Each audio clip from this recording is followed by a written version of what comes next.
Hello, and thanks for joining me on another episode of the Tech Exec podcast. I'm your host, Aviv Ben-Yosef, and today we're going to be talking about minimizing politics. It can be quite astounding how fast we as humans can bring in politics into pretty much any size of company. If you have the right founding team and you chose your first hires right, you hopefully don't have a lot of politics as long as you're still about 10 people or less. But once you go a bit bigger, politics becomes something you have to manage. I know it sucks, and most technological people don't really want to do that, but this is an everyday thing that you have to make sure does not become a big deal. The other day, I was talking to a CTO, and he told me whenever I want to make a change, I have to get buy in from 6 different people, and I'm a co founder. And that is true. I see that everywhere, and you can only imagine how harder it's going to be if you're not a co founder but a hired CTO or VP of engineering. If you do not make sure that politics does not get out of hand, you will harm your team because you will not be able to sustain a speed of communication and decision making that is good enough to work at an amazing level. And if you're trying to create an amazing team, they need to be able to work in such an environment. So how do we do that? There are a few key elements of causes of politics, and each and every one should be tackled differently. So let's go over them. First, there's you. As the leader, do you in the organization, in the C-suite, have enough clout in order to make decisions, in order to have your voice heard? Do you have a seat at the table in order to ensure that things are done properly, or at least to be involved in the process? This is where you, as a technological person, might not want to do the political part, but this is exactly the kind of politics that you have to be involved in. You have to elbow your way into a decision-making position, or at least to be one of the heard people in your organization, so that you will have impact on what then trickles down to your organization. If you don't have any say and you are treated as an executor or a point of contact for the execution team, again, you are simply in charge of an outsourcing company that sits in the same office, and you do not want to be that.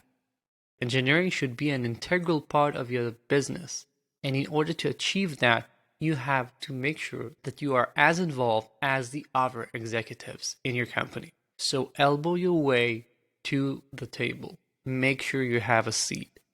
Next, there's turf and ego issues. Inside your team, it is very common to see people starting to fight over stuff. I have a title that says X, and so I'm in charge of that. No one should be touching the mobile decisions because I'm the mobile architect.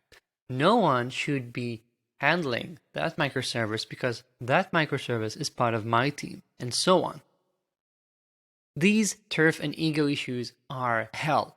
You do not want to enable these for 1 second. You have to nip this in the bud and make sure that no one understands that this is acceptable behavior. To do that, first of all, as a preventive measure, you have to make sure that you do not have too much premature organization. I have an episode about premature organization, but to sum it all up, premature organization means that you are creating organization before you actually have the need. And so you're giving people all sorts of titles and positions and responsibilities, sometimes in order to make them feel important or in order to get that higher because that person used to do X at whatever company is coming from. And God forbid that person cannot do anything less important, with air quotes, in our company. Or simply you might be thinking that's the right thing to do, but you're bringing on a problem at a stage where you are not going to benefit from the advantages. You're only going to get all the bad stuff that comes with extra silos. So don't do that, and don't create tiles and turfs unless you have to. Next, try and work in a cross-functional manner. If you can have squads that each is responsible on a domain and have those work together, you are reducing the friction. This is opposed to having teams of certain types of responsibilities, such as we have the front-end team, the back-end team, the data team, and so on. If you can put all of these people together and work on the same goal together, people do not need to cross borders as often, and so you have less turf wars. And lastly, make sure that you have a sane ownership structure. If there's something that many people need to touch, you need to ensure that people know when they can touch that and have a process set in place so that everyone can have a say if they are clients of that thing. And there's always the Facebook mentality of you can open everyone's code and create a pull request, and hopefully no one takes that in the wrong way.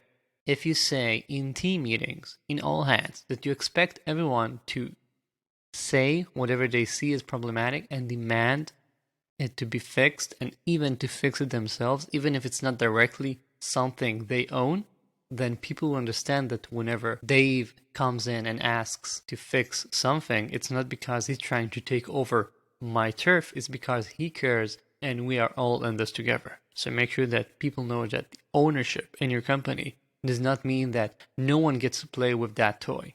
Another politics issue is, of course, mismatched goals, which usually means that you're lacking team mentality as part of it.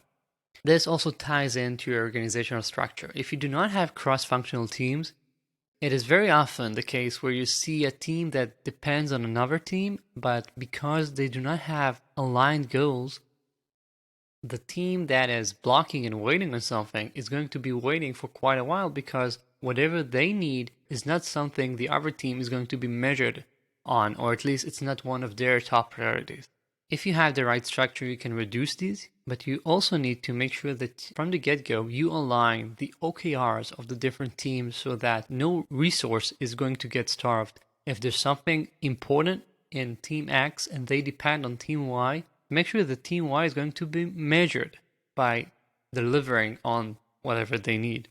Success should be defined as something that you achieve as a team, as an organization, as a group.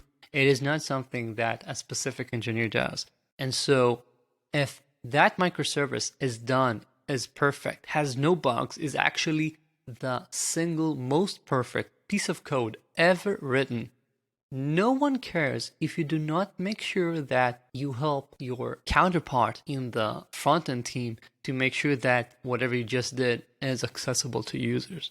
So success is not defined by I have my Jira tickets done. It is defined by did we, as a team, as a group, achieve this milestone together. And so we either win together or we lose together.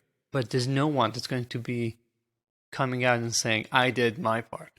And lastly, you as the leader need to make sure that people understand that there's a one team mentality. People should be sharing knowledge. People should be working together and even swapping brains. If you can have people moving between teams temporarily every once in a while, that all helps with getting people to align and work better together and create a culture where people know one another and so care for each other, even if their goals might be misaligned a bit. Next is failure phobia. If you have an organization where failure is not something that is acceptable, then I am less likely to want to help or stick my neck out for someone else. And because of that, you have increase in politics between teams. I have an episode about handling failures and inducing safety in your organization in order for people to know that failure is an acceptable thing, and in order to reduce just exactly these things. It's actually the previous episode, so go there. And lastly, another reason for politics is competition. And now we come to a place where I'm saying politics is healthy. You don't want people to always work together. I know it sounds weird, but in some scenarios you might have healthy competition. If you have two teams working in order to show that they are best at what they do, that might be okay, as long as they're not trying to trip each other up and they're not setting each other up for failure.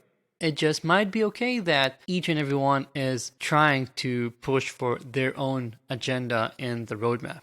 It might be okay that they are trying to get more, I don't know, budget and resources in order to go to different kinds of conferences, in order to host different kinds of meetups. Sometimes someone needs to be the winner, or someone is going to do a better job. And that is okay as long as it doesn't get into the previous kinds of things I've described, which is when this becomes unhealthy.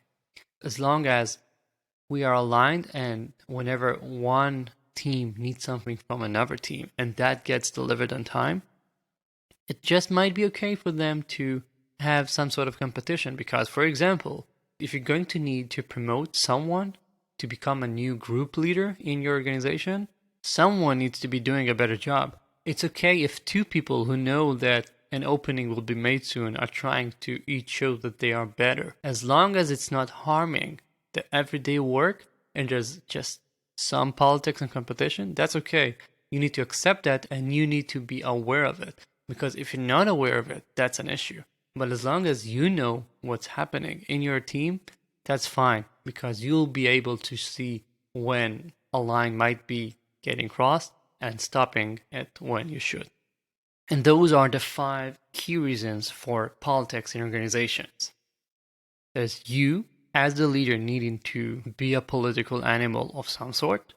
There's the turf and ego, mismatched goals, failure phobia, and competition. Make sure that you know how to spot these in your team and make sure to act on it so that you can prevent them or put a stop to them when you see them happening. That's it for this week. Thank you again for joining me. As always, keep in mind I have a great newsletter. It is an amazing newsletter. It's the best newsletter you've ever seen it for tech executives because it has this episode in it linked always, which is great. It has my weekly article and it has 3 key insights. If you're not subscribed, go to the link in the show notes right now and subscribe. I promise you it's going to be great. And if you don't like it, I'll give you your money back, I'm guessing. Thank you as always, and talk to you soon.